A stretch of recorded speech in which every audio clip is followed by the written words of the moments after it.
one thing that is producing zucchini. And you can do so much with zucchini more than just, I love it sliced and breaded and fried, but boy, it takes on the flavor of whatever you're cooking. But we're not talking about zucchini or anything in my in-ground today. But,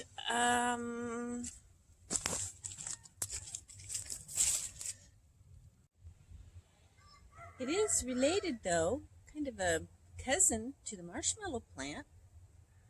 And the plant that I'm going to be talking to you about today is going to surprise you. I think maybe a little bit. Let's see if you can guess what it is from the clues.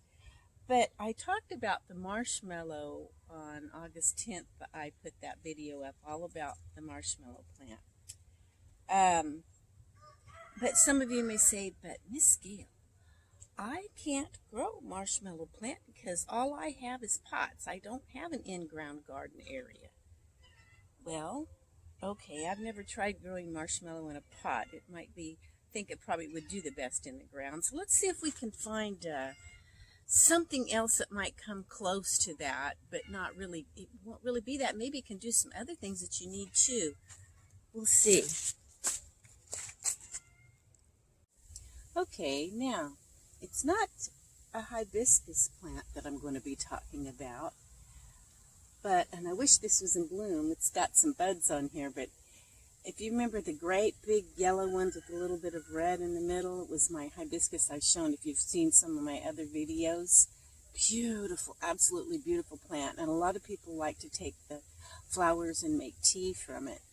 And at the same time, it is an absolutely gorgeous, probably the most showgirl in the whole garden. It is just really, really pretty.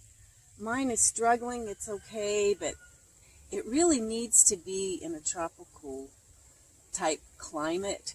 And it's hot here always in the summer, but this has been an unusually hot, long summer.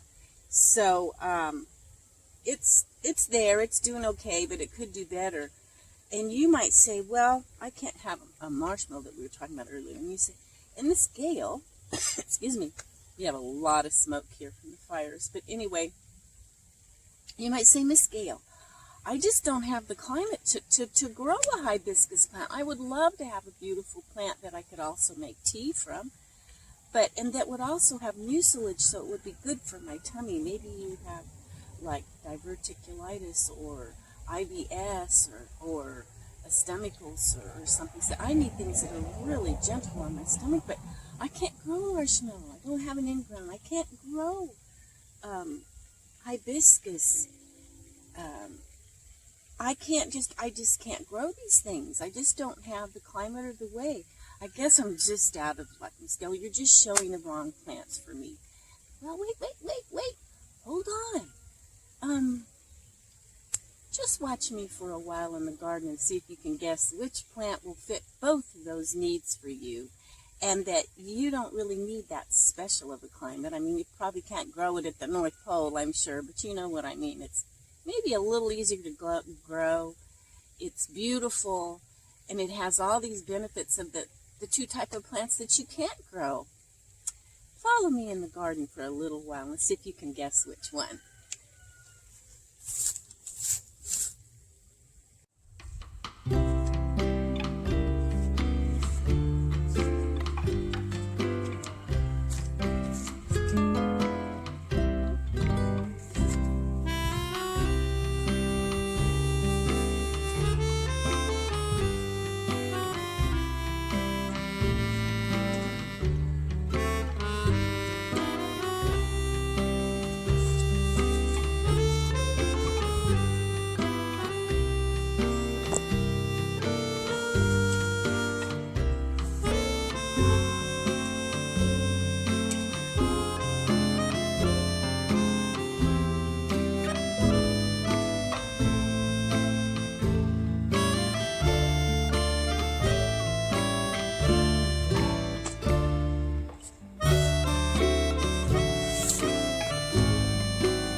Folks, look at this.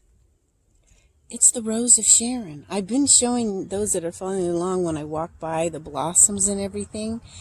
It's a cousin not only to the marshmallow plant, it has some of the mucilage type stuff, but it's also a cousin to the hibiscus. You can take these flowers and make like a hibiscus tea. I really, look at that flower. It looks very much like the hibiscus, just the wrong color. But yeah, they're both related. So I hope you didn't cheat and skip towards the end to find the answer you were supposed to guess. It's always fun to do guessing games, but yeah, look at this. It's just gorgeous. It's really, really gorgeous. It's the botanical name is Hibiscus syriacus, and the family is the Malvaceae. Now, the hibiscus, the botanical name, you can see that it's related to the hibiscus, and the family name, the Malvaceae, you can tell that it's related to the marshmallow. And anyway, I think it's really, really cool. Now, the parts that you use on this, you can use the leaves, the flowers, the fruit, the bark. The bark contains several medicinally active stuff in it, including your carotenoids and mucilage and anthocyanidins. Those are an antioxidant. I don't know. There's a lot of neat stuff in this, but I am taking the leaves right now. I've got a tea making of it. I started it last night, and I'm going to use it to rinse my hair with because it's just supposed to really be good to strengthen your hair so it doesn't break and stuff so easy. And I'm going to try that. And I haven't done that before. All I've done is just enjoyed the beauty of the plant. But I'm going to try it. It's when you walk through the garden, it's so pretty and uplifting to walk by because it's such a beautiful, beautiful plant. I've been wanting one for a long time. This is my first year for mine to actually give me flowers. Now, this plant grows in the sun or partial shade and in about any soil, I guess. So it's not really hard to grow. I've got this one growing in a pot. So most of the time it's like a shrub. People grow it in the ground, but I've got it growing in a pot, and look, I've got flowers. Now, the leaves look a little bit rough. It's because it's just been such a rough summer and so hot. So, yeah, but anyway, you can prune it and make it how you want it, attractive in the way that you like. You can make formal or informal plantings with. You could probably get several of them and maybe outline an area with the Rose of Sharon to set in, or there's just all kinds of ideas of things that you could do. It usually grows about 8 to 10 feet tall, and it can spread to about 4 to 10 feet. So it can get to be a really big plant if you have it in the ground. I doubt it will get that big in a pot. It could grow slow. It could to maybe moderate. It's not real fast growing. They say transplanting is easy, but I've never transplanted it. So what I might do is try to get a little one going in case I do have to go. It doesn't look like, I don't know what's going to happen with my coming or going right now. But I always like to be prepared. One never knows. You can pick the color you like. It comes in a lot of variations of reds and pinks and whites and creams and gray and blue and lavender to purple. These are the basic color that I've usually seen. So, but if you look, you might find some other colors. I always think about the scripture verse when I see this, and it's taken out of the Song of Solomon 2:1. It says, "I am the rose of Sharon, the lily of the valleys. As a lily among thorns, so is my love among the daughters."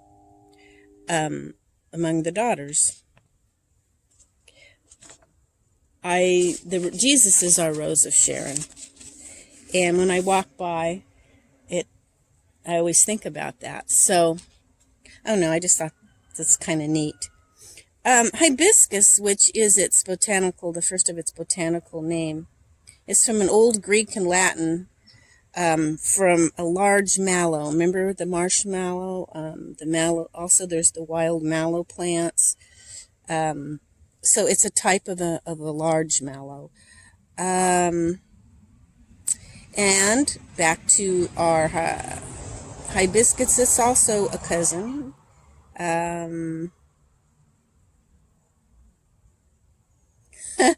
You think about your cousins and you say, well, this is my cousin. I had one cousin that I was really, really close to because we were pretty close in age. I was only a year older than him. I am still. That hasn't changed. But you can tell we both have dark hair, the round face. There's similarities. You can tell we're cousins. So yes, this plant is a cousin to those other two plants I talked about earlier.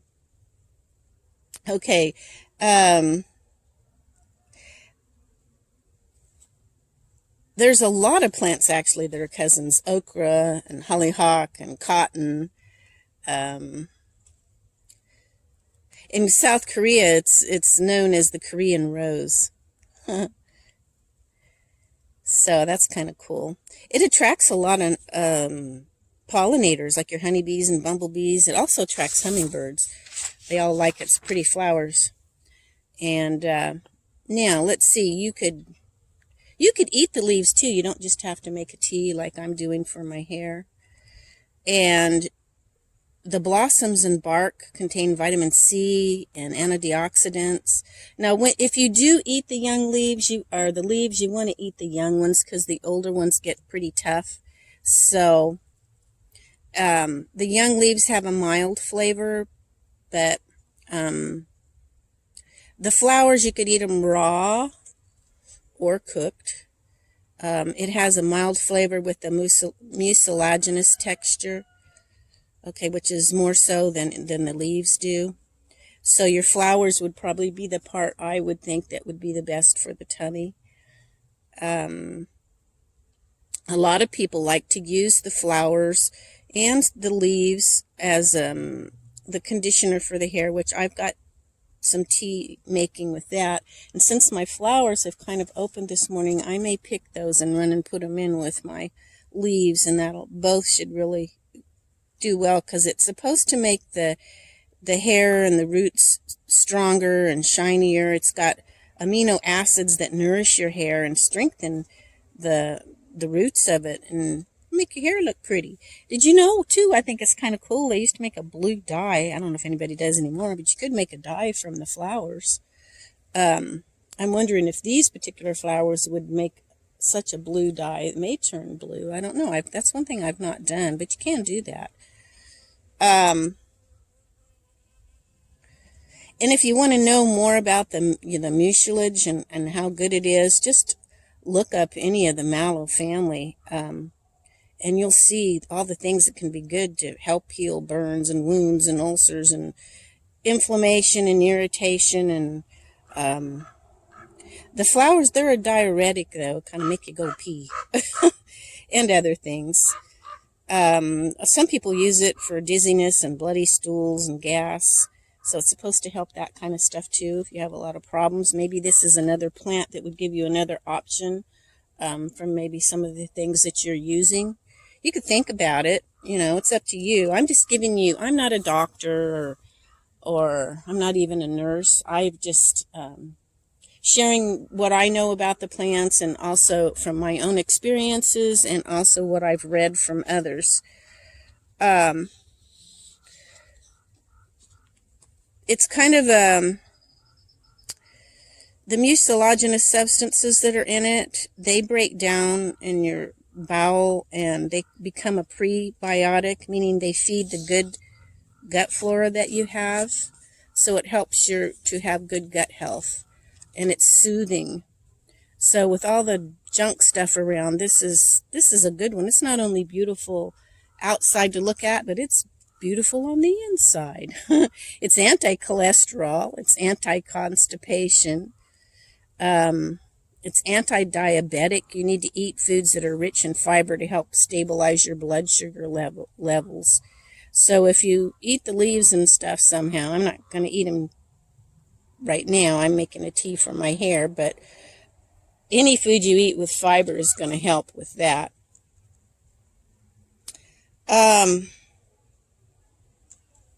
Some people, they think there might be that hibiscus tea is good for blood pressure, but I don't know. Like I said, I'm not a doctor. I couldn't really tell you on that. But if that were the case, then you probably wouldn't want to take it with a blood pressure medicine because your blood pressure maybe might drop too low. I don't know. I'm just guessing on that thing. So you want to be careful about that. There might be allergies. There's some people that are allergic. So you just try a little bit at first and see. That's that way with any herb. You only want to try a little at first until you get used to it and see if you're going to have any reactions. That's with any food. I've said that before in other videos. Like a baby, you don't just start feeding them everything. You just start feeding them one food at a time. You add to make sure there's no reactions, that they can eat it safely. It's the same thing with anything new. Just try a little bit at first and see if you're allergic or going to have any type of a reaction or anything. That's with anything. So that's pretty much it today. I hope that you enjoyed this video and you give me a thumbs up. And I hope maybe you'll try some Rose of Sharon. I think it's a beautiful plant. I've really enjoyed my blossoms so far this year. I've been so excited to have my blossoms. Look at all these little buds. I'm going to have a whole bunch of blossoms there pretty soon. I don't know if you can see them there. Yeah. So anyway, I will bid you all adieu and have a great weekend coming up. Unless you see this later and it's not the weekend, but that's okay. Have a great weekend. I bid you all adieu. Bye.